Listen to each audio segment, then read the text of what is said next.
Bismillahirrahmanirrahim. Assalamu alaikum students. I hope you all are fine. I'm your social studies teacher और आज हम पढ़ेंगे class 6 का chapter number 1।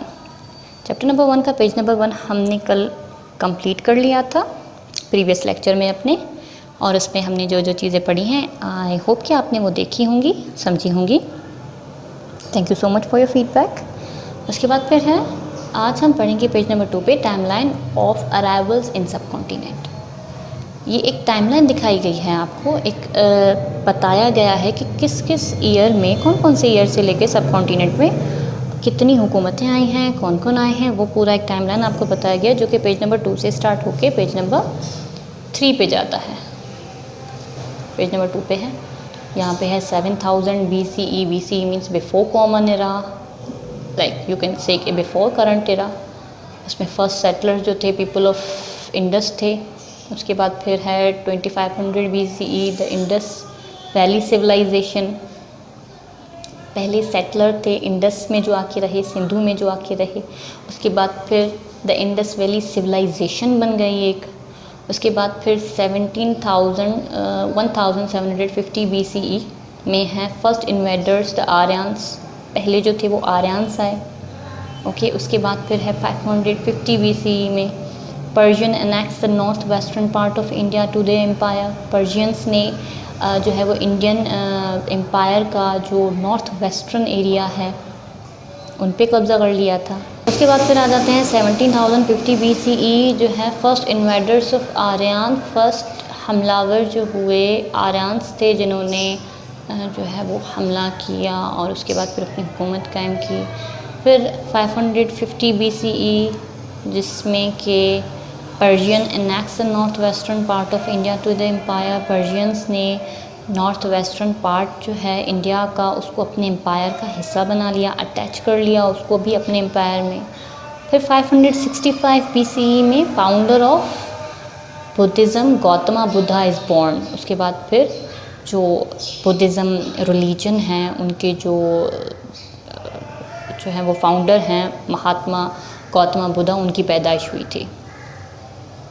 ये आपको इवेंट बताए गए हैं, एक टाइमलाइन बताया गया है सब कॉन्टिनेंट में, जो बहुत बड़े इवेंट हो चुके हैं वो आपको बताए गए हैं एज अ रो के हिसाब से, कि पहले ये वाक़या हुआ, उसके बाद फिर ये हुआ। उसके बाद फिर 326 BCE में हुआ Alexander the great invades northern India after his death. This region comes under Seleucus rule. उसके बाद फिर अलेक्जेंडर द ग्रेट ने जो है वो नॉर्थर्न इंडिया को उस पर हमलावर हुए, और उनकी डेथ के बाद फिर इस इलाके को जो है वो सेल्यूकस रूल में आ गया। फिर 326 BCE में Chandragupta Maurya unifies most of India, the first ruler to do so. उसके बाद फिर चंद्रगुप्ता मौर्य ने इंडिया को पहली बार यूनिफाइज कर लिया, एक बना लिया, पूरे बहुत सारे इलाके को एक इंडिया का नाम दे दिया। उसके बाद फिर है questions. A previously nomadic tribe from central Asia invaded and set up the empire in the north west. 50 CE 50 common era जो है उसमें क्या हुआ था, क्वेश्चंस जो हैं जो प्रीवियसली जो पहले नोमैडिक ट्राइब थे, इट मीन्स वो ट्राइब जो लाइक कि वो ट्रैवल करते रहते हैं फ्रॉम सेंट्रल एशिया से वो आए थे।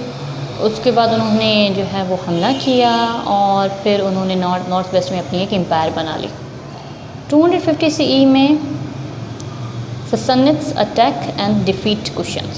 ससनिट ने अटैक किया और कुशान को डिफीट कर दिया, हरा लिया। उसके बाद 320 CE में Chandragupta establish power in northern India में चंद्रगुप्ता ने जो है वो इंडियन पावर कायम कर लिया। चंद्रगुप्ता का हम पिछले यहाँ पे भी देख कर आ रहे हैं कि उन्होंने वो फर्स्ट थे जिन्होंने इंडिया रूल जो है वो यूनिफाइज किया था। उसके बाद फिर 510 CE में Huns from central Asia plunder the empire. Huns central Asia जो है उन्होंने प्लंडर कर दिया एम्पायर को। दैन फिर 606 CE में Harsha sets up brief but brilliant empire. Harsha जो है उन्होंने एक बहुत ब्रिलियंट एम्पायर बनाया 606 सी में। एंड देन फिर 712 सी में Mohammad bin Qasim invest Sindh and parts of the Punjab, advent of Muslim rule in Sindh. Mohammad bin Qasim बहुत ग्रेट लीडर हैं जिनके बारे में आपने ज़रूर पढ़ा होगा, सुना होगा। उन्होंने 712 सी में सिंध पे जो है वो अपनी हुकूमत कायम की थी और पंजाब के बहुत सारे इलाकों में भी मुस्लिम रूल सिंध में कायम किया था। ऐसा समझो कि सिंध में इस्लाम इन्होंने ही फर्स्ट टाइम लाया था। सो ये था एक पूरा टाइम लाइन, किस हिसाब से कौन कौन से जो है वो वाक़यात पेश आए, जो बहुत बड़े इवेंट थे। इवेंट तो बहुत हुए होंगे लेकिन ये वो इवेंट हैं जिनके तारीख़ में बहुत बड़ा नाम है, तारीख़ में बहुत बड़े तरीके से इनको जाना जाता है। उसके बाद फिर आ जाते हैं फिर से बुक के पैराग्राफ की तरफ। Why did people settle on the sub continent? बहुत अहम सवाल है। आई होप कि आपके जहन में भी आया होगा कि क्यों लोग जो हैं वो सब कॉन्टिनेंट में रहने आते थे। ये जो भी जंगें हुई, जो भी लोग आ रहे हैं, जैसे कि आपने पूरा ऊपर टाइमलाइन में देखा कि लोग इन्वाइट कर रहे हैं, हमले हो रहे हैं, हर कोई अपनी एम्पायर बनाना चाह रहा है। सो वाई? सब कॉन्टिनेंट में ऐसा क्या था कि लोग सब कॉन्टिनेंट पे आना चाह रहे थे, वहाँ पे हुकूमत कायम करना चाह रहे थे। Let's see the paragraph. The Indian subcontinent is a region with abundant resources. Indian subcontinent वो रीजन है जो अबंडेंट, जिसमें बहुत ज़्यादा तादाद में रिसोर्सेज मौजूद हैं। In what sense resources? You can see कि उसमें क्या क्या ऐसे रिसोर्सेज हैं। अ लॉन्ग कोस्ट लाइन है, साहिल समंदर बहुत बड़ी है, रिवर सिस्टम है, दरिया का सिस्टम है, फेवरेबल क्लाइमेट है, एक बहुत अच्छा क्लाइमेट है, flat fertile terrain suitable for farming, farming के लिए, ज़राअत के लिए एक बेहतरीन फर्टाइल लैंड मौजूद है, and wealth of natural resources, और वो जो है ये ज़मीन माला माल है कुदरती रिसोर्सेज से। बहुत सारी चीज़ें जो हैं वो लोगों को उस वक्त अट्रैक्ट कर रही थी कि वो सब कॉन्टिनेंट पे अपनी हुकूमत बनाएं, क्योंकि सब कॉन्टिनेंट में एक फेवरेबल क्लाइमेट था। क्लाइमेट ऐसा था कि इंसान जो है वो आराम से रह सकता है उसमें। फर्टाइल के लिए ज़मीन बहुत अच्छी थी, रिवर सिस्टम अच्छा था, कोस्ट लाइन थी। पिछले वक्त में क्योंकि सहूलतें ज़्यादा नहीं थी तो लोग कोशिश करते थे कि वो उन इलाकों में रहें जहाँ पे उनके रिवर सिस्टम हो, ताकि वो अपने जो है वो खाने का इंतज़ाम करने के लिए फर्टाइल लैंड उनको मैसर हो। सो इन दैट सेंस हर जो भी हुकूमत में आते वो कोशिश करते कि सब कॉन्टिनेंट में उनकी हुकूमत हो। These factor attracted people to settle in this area. ये वो फैक्टर्स थे जो लोगों को अट्रैक्ट करते थे कि वो इस एरिया में, इन इलाकों में आके रहें। The subcontinent was always a prosperous region, able to support large populations.